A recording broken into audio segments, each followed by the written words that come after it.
the right person for this job at the right moment, leading the Department of Defense at this moment in our nation's history. He's led major coalitions of allies and partners to fight terrorism, and it took some real diplomatic capacity to get that done. He's overseen some of the most complex logistical efforts ever undertaken by the United States military, helped end a war, and literally bring tens of thousands of troops home safely.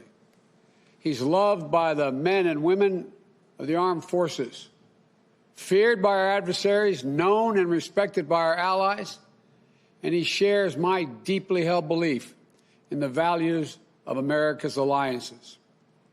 And he is just as committed as I am to rebuilding and modernizing those alliances from the Asian Pacific to Europe and around the world. Through sheer determination and extraordinary skill, he's been breaking down barriers and blazing a trail forward in this nation for many years now, for more than 40 years.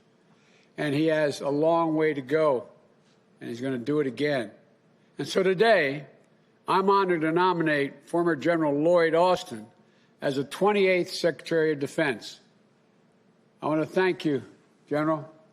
You're a friend, but I want to thank you, General Austin, for once more stepping forward to serve your nation. This is not a post he sought, but I sought him. And I want to thank you and your family for once again sharing you with our country. And thanks, Charlene. Today, I know how proud they all are of you, all four of your children, your older sisters, and your brother.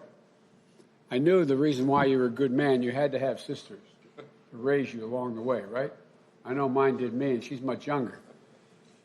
And your incredible wife, Charlene, and I mean that sincerely. Tomorrow, I'm told that Jill and Charlene are going to spend some time together sending off packages to our soldiers abroad. She and Jill are both passionate about supporting military spouses and families, and I know they'll be powerful advocates for that community together. And, they're going to both be working at the White House and the Defense Department together to make sure our families are okay. As I said before, General, America only has many obligations, one sacred obligation, to care and equip those we send to war, to care for their families when they're gone, and to care for them when they come home and their families. I got to know General Austin during my early days as Vice President. President Obama had charged me with overseeing the end of Operation Iraqi Freedom and ensuring the orderly withdrawal of our forces and equipment from Iraq. General Austin was with me on the ground, not just for meetings with troops or for military strategy sessions. He was there when I was working with Iraq political leaders. I watched his political skill, how he dealt with them. They respected him across the board. When I met with the leaders of our coalition partners, the same thing. And he was there during one particularly memorable incident when we were at a meeting at the ambassador's residence in the Green Zone. The insurgents launched a rocket attack on the house. And, of course, General Austin was just another day at the office. He just sat there and kept right on going. So I sat there and kept right on going. And everyone wondered, what in the hell are they doing? But, he's cool under fire, inspiring the same and all those around him. That's Lloyd Austin. He was the person President Obama and I entrusted with the incredible task of bringing home America's forces and redeploying our military equipment safely out of Iraq. It was the largest logistical operation undertaken by the Army in 60 years. Getting it done required much more than military know-how. General Austin was a diplomat. It was not an easy task. He built relationships with our Iraqi counterparts and with our coalition partners. He was a statesman representing our country with a skill at tables that I've sat with him with foreign leaders, and I wondered whether or not he was from the State Department or from the Defense Department, both military and civilians. I'm not exaggerating. He has a way about him. And always, above all, he's looked out for his people. That's why he was known as the soldier's leader. In this time in the United States Army, Lloyd Austin met every single challenge with extraordinary skill and profound personal decency. He's the definition of duty, honor, country. And at every step, he challenged the institutions that he loves to grow more inclusive and more diverse. He was the 200th person ever to attain the rank of a four-star general, but only the 6th African American to ever do that. He was the first African American general officer to lead the Army Corps in combat. He was the first African American to command an entire theater of war. And, if confirmed, he'll be the first African American at the helm of the Defense Department in well over 200 years. Another milestone. And he's a barrier-breaking career, has been like this throughout his career. Lloyd Austin retired from the military service more than 4 years ago. But the law states that an officer must have left the service 7 years before becoming Secretary of Defense. There's a good reason for this law that I fully understand and respect.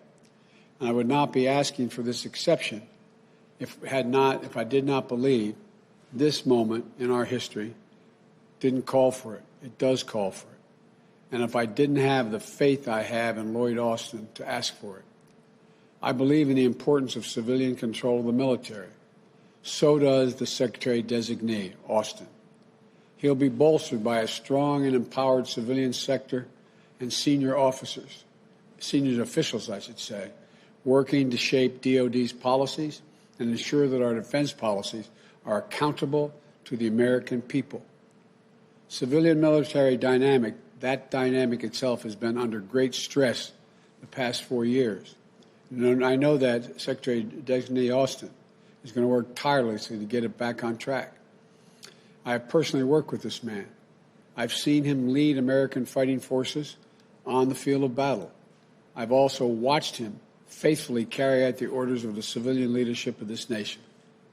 There's no doubt in my mind, not any doubt whatsoever, whether this nominee will honor, respect, and on a day-to-day basis breathe life into the preeminent principle of civilian leadership over military matters in our nation. I know this man. I know his respect for our Constitution. I know his respect for our system of government. So just as they did for Secretary Jim Mattis, I asked the Congress to grant a waiver for Secretary-designee Austin. His many strengths and his intimate knowledge of the Department of Defense and our government, Ray, I think are uniquely suited for the challenges we face now, the crisis we face now. He is the person we need at this moment, in my view.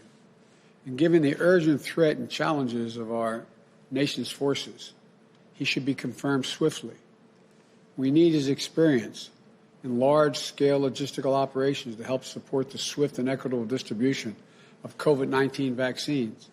We need his experience building and managing relationships, engaging in diplomacy with our partners to help rebuild America's alliance and strengthen our shared security. And we need his firsthand knowledge of the immeasurable costs of war and the burden it places on our service members and their families to help bring to an end the forever wars and ensure that the use of force is the last tool in our toolbox, the last tool resorted to protect our national security, not the first. We need his deep understanding of the Pentagon to help reform the Defense Department. We need his personal experience helping inform our efforts to ensure that our armed forces reflect the full strength and diversity of our nation, that Black, Latino, Asian American, Native American, women, men, LGBT service members are treated with dignity and respect.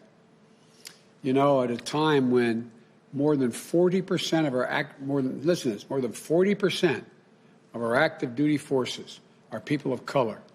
It's long past time that the department's leadership reflects that diversity.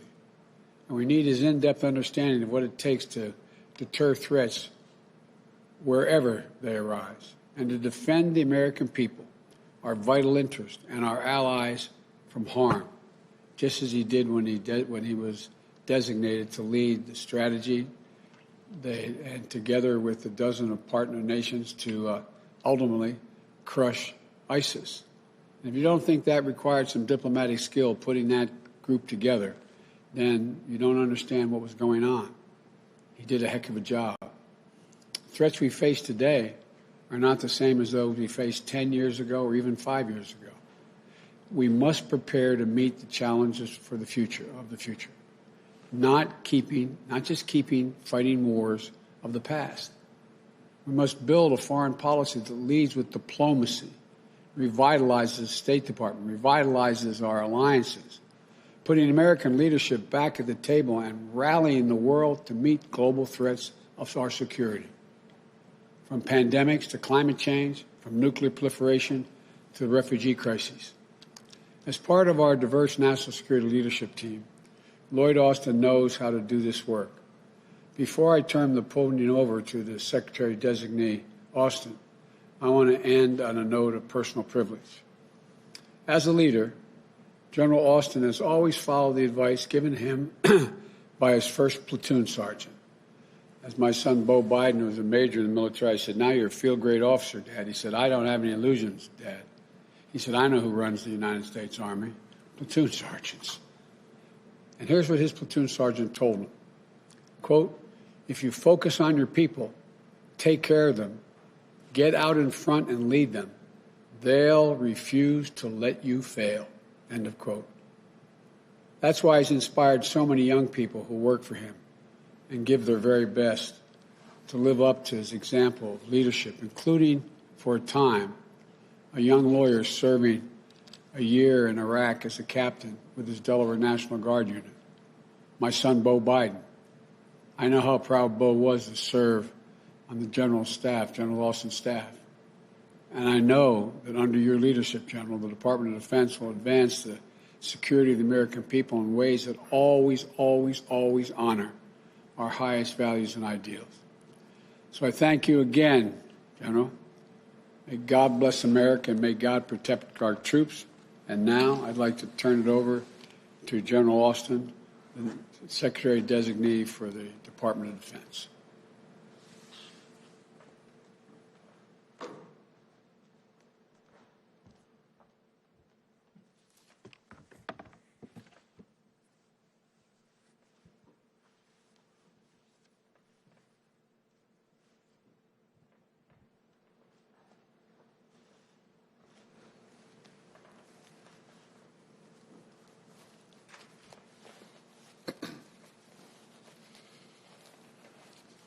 Mr. President-elect and Madam Vice President-elect Harris, thank you for your trust and your confidence and for the opportunity to serve as a 28th Secretary of Defense.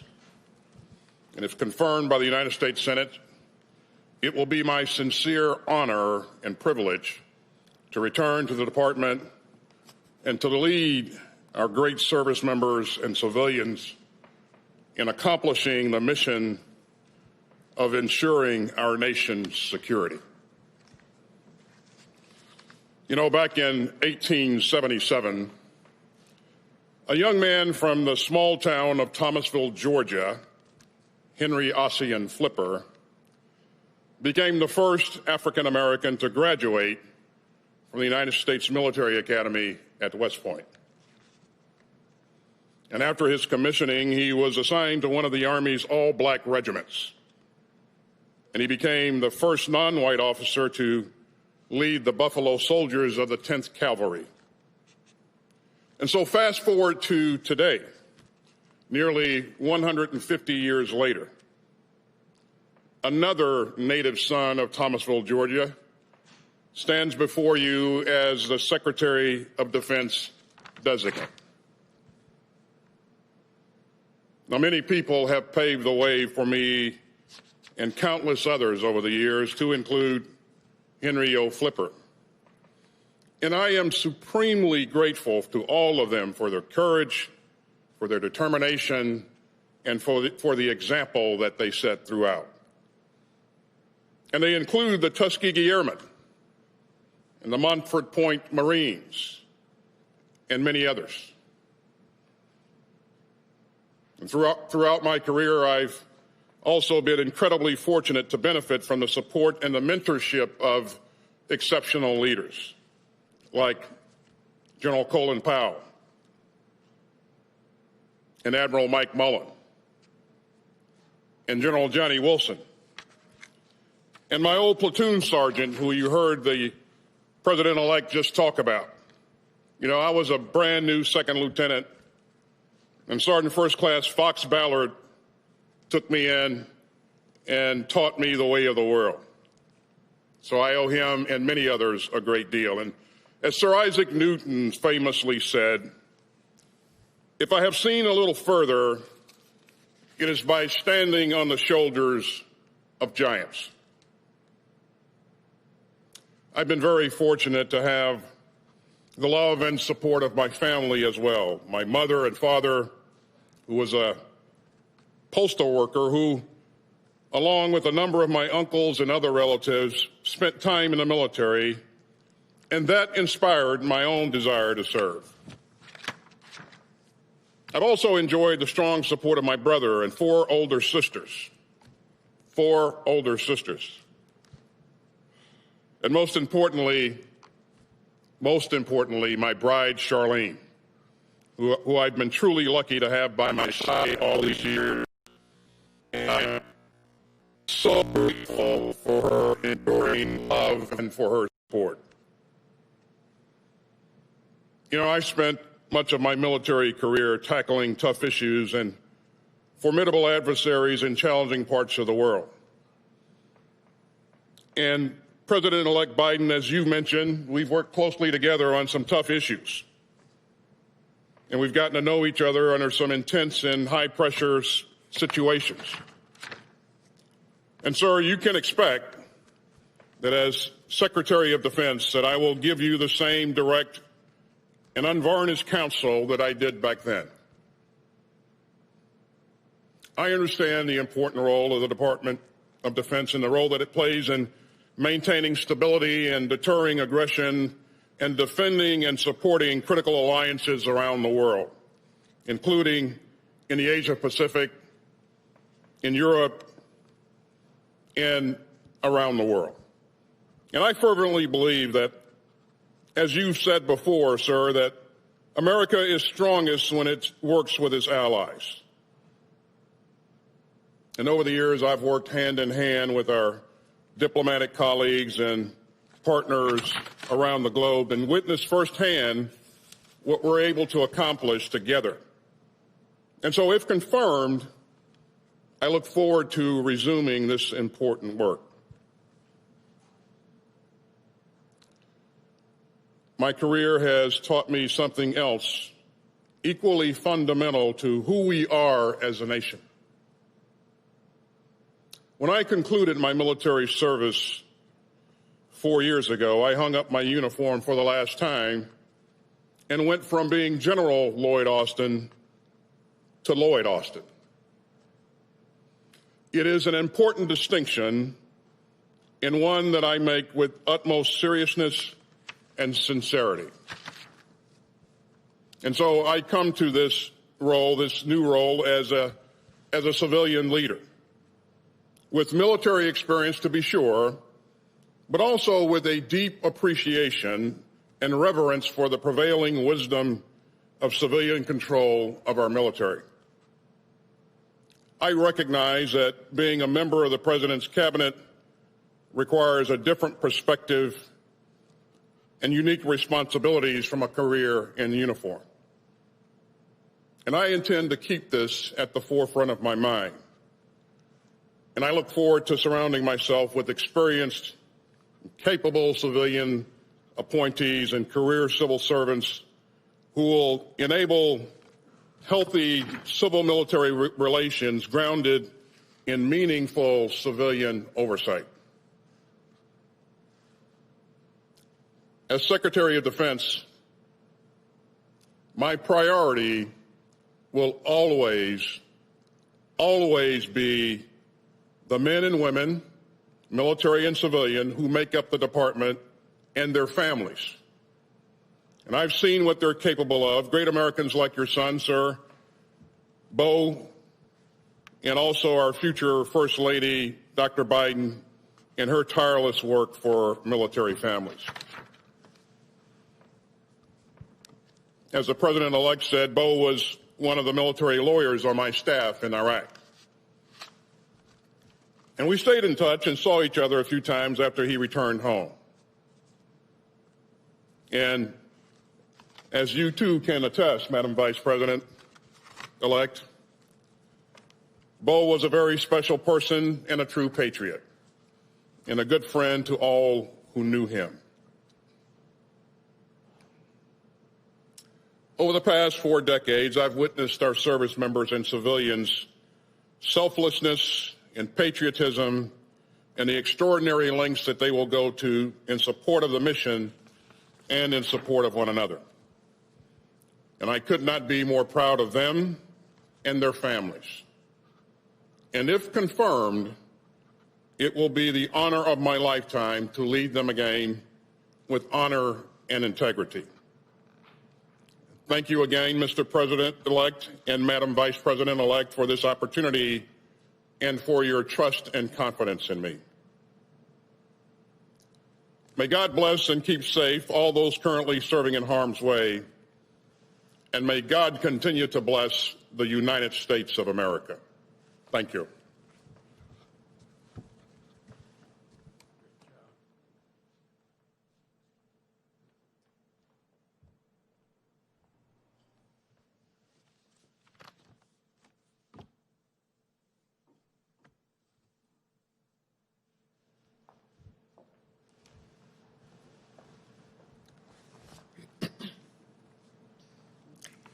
Good afternoon. President-elect Biden and I will take office at a consequential moment for our country. Even as we work to contain this pandemic and responsibly open our economy, we also need to lead the Defense Department into the future, rebuild and renew global alliances and partnerships, and make sure the United States is prepared to address new threats and new challenges, from cyber to climate. The fundamental responsibility of our administration, and any administration, is keeping the American people safe and secure. My whole career has been about keeping Americans safe. In the United States Senate, I have served on the Homeland Security and Intelligence Committees. I've traveled to Iraq and Afghanistan and the Middle East, where I've seen the extraordinary training, commitment, and heroism of our service members, and proudly represented California, the state with the largest number of active duty military and veterans in our country. And I am absolutely confident that General Lloyd Austin is the right person to lead the Department of Defense at this critical moment. We need a proven leader to help address this pandemic, someone with the experience to help make sure safe and effective vaccines are distributed equitably to all. A leader who will honor the service and sacrifice of those who wear the uniform of the United States, provide for their well-being, and make sure they and their families are treated with the dignity and respect they have earned. And a leader who recognizes that our service members represent America around the world and must uphold our nation's highest values and ideals. General Austin is that leader. As the President-elect noted, this is a milestone nomination. A seasoned, highly decorated, and trailblazing commander, General Austin reflects the very best of our nation. And President-elect Biden and I will work closely with him and our entire team of national security and foreign policy leaders to make sure the United States of America is safer and more secure than ever before. You know, throughout America's history, the United States military has been a home for generations of young men and women dedicated to serving our country. And General Austin is among them. With this nomination, he will continue his service, strengthening not only America's national security, but our role as a partner to allies around the world. And we couldn't be more proud. Thank you.